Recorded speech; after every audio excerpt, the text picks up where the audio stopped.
good is this? A matchup for the UFC welterweight division title.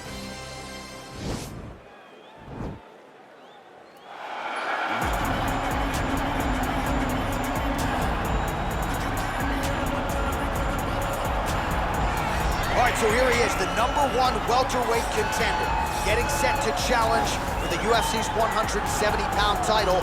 Took a long winning streak in many years for him to realize this opportunity. He is not taking it lightly. He has said all here during fight week he's appreciative of this opportunity, but he is confident he is going to maximize it and lead as not just a contender, but a UFC champion.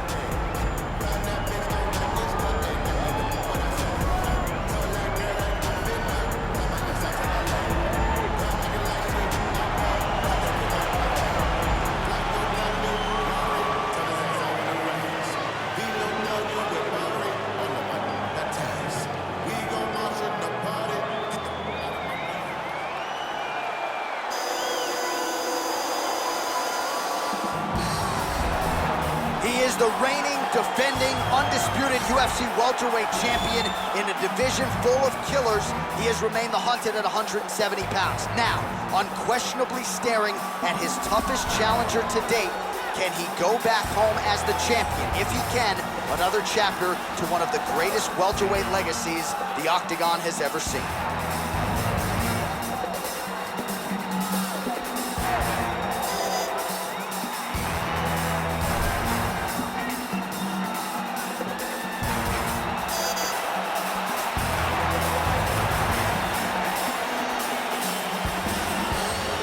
And now our tale of the tape for this welterweight championship fight. So 2 years, the gap in age, with some differences in height and a similar reach. Here's Bruce Buffer. Ladies and gentlemen, this is the main event of the evening. And when the action begins, our referee in charge of the Octagon, Yves Loving. And now, this is the moment UFC fans around the world have been waiting for.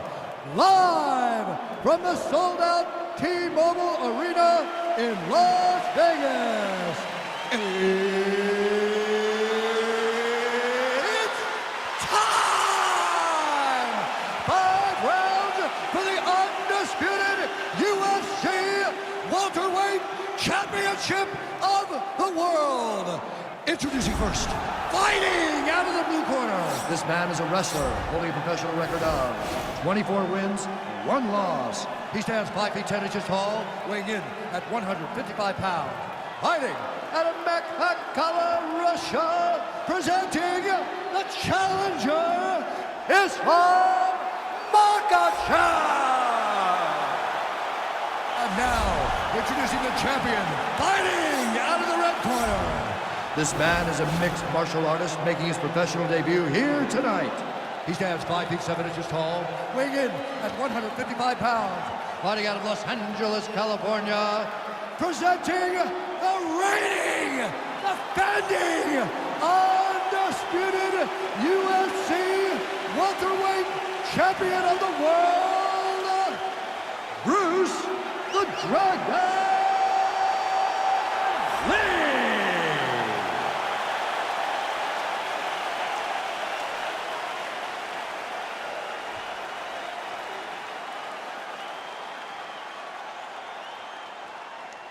UFC belt on the line, guys. Protect yourself at all time, obey my command at all time. If you want to touch love, do it now, go back to your corner. They touch him up and we are underway. You ready? You ready? All right, so the fight is now underway. On one side, you have a fighter who does everything well, taking on a true grappler on the other side. It's going to be interesting to see how long he can keep it up with.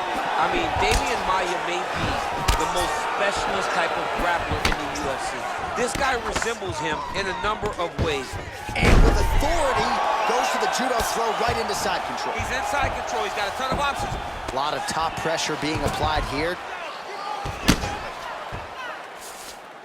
Beautiful movement, hip work on the ground here, just outstanding with the transitions. He is not staying in one place on the ground, and that's very important. Oh, this is where you don't want to be, though. Making all these shots count. Now the guy's got armbar. He's attacking it on him.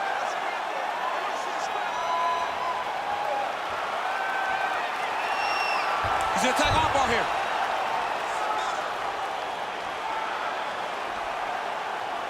You got to recognize that when a guy starts to put his feet on your hips, you got to move him off, and you got to cover. You can't be off to an angle. It's in there deep. There you go.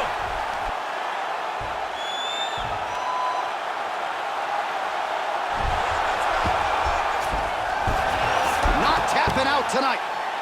Side control now, and certainly I would think more offensive options for the bottom fighter than in half guard. Absolutely more offensive options, because now you can just start to get away. You can just go to a wrestler stand-up. Get to your knees, post your hands, don't allow him to get his hooks in, right? Really be aware of the hook. But get to your handstand, up, fight the hands, break away and escape. But it's so much more free-flowing than a half guard in the side control, because all you need to do is just get the opponent's body up, because his legs are just free to move. His legs are not controlling anything. His legs are just free, so you have more freedom to use yours. Knee on belly. He's laying him down, ground and pound. If he doesn't move on the bottom, he's gonna get finished. Looks like the referee could step in here. All right, well, both fighters pretty comfortable on the ground, DC, but you got to be very careful hanging out here for too long if you're his opponent. Well, hard to win fights in mixed martial arts from the bottom, but nice work here in that position. Now he's gonna try to attack Kimura here. Oh, now he's in trouble.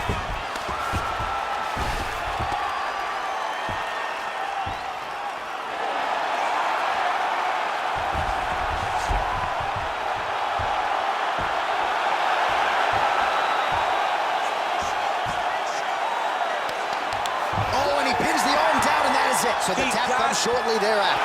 He got the arm straight, right? The moment he was able to break the lock, John, his opponent was in trouble. Hip pressure up, opponent had to tap. And he tapped, and he lives to fight another day, but a huge win for his opponent by submission tonight. All right, let's take a look back at the replay as he gets it done by submission tonight, champ. Just watch how slowly he approaches the submission, though. He never rushes. He takes his time, but it's his trickiness. It's his ability to trick people into going to the floor with him that puts them in danger and finishing fights.